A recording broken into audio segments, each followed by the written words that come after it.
ada satu ayat di dalam Kejadian yang menggambarkan keromantisan Tuhan ya saudara. Sejak dari awal manusia diciptakan.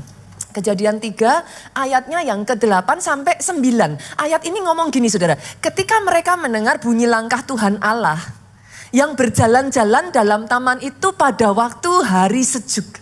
Dari situ saudara itu ngerti, Tuhan itu zaman itu waktu awal dengan manusia mula-mula ya saudara, Adam dan Hawa. Kebayang gak sih Tuhan itu sama mereka tuh suka jalan-jalan, itu kayak saya tuh bisa bayangin suasana taman kayak gitu.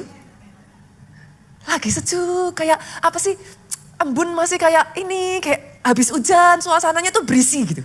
Di situ Tuhan ngajak jalan-jalan manusia, chit-chat, ngobrol. Dan satu ritual, satu kebiasaan, satu habit yang begitu menyenangkan, yang dinanti-nantikan Tuhan, dia turun tuh, dia datang.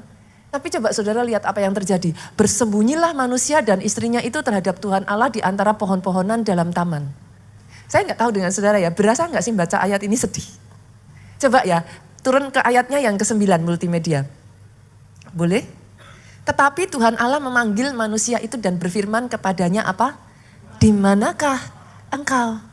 Dicari saudaraku. Apa yang used to be a daily habit. Tuh Tuhan ngomong, aku ketika si Adam tuh jawab gini. Aku mendengar bahwa engkau ada di dalam taman ini. Jadi dia tuh dengar langkah kakinya Tuhan. I don't know ya, saudara tuh bisa bedain gak toh ketika seseorang jalan, itu ada yang jalannya gini. Saudara kalau dengar langkah yang begitu, saudara tahu ini siapa. Tapi ada tuh yang, saya tuh bisa bedain tuh, anak-anak kalau masuk kamar saya tuh tahu. Kalau yang udah yang, saya tuh tahu gitu saudara.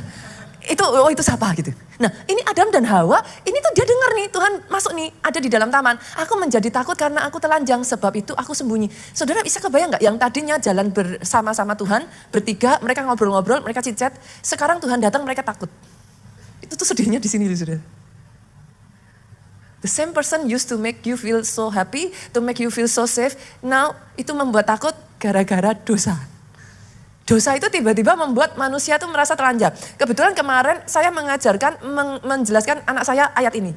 Saudara pernah nggak ngerasa ketika saudara bikin salah, itu kayak rasanya di hati itu udah gini. Kayak orang telanjang itu loh. Saudara. That's the guilty feeling.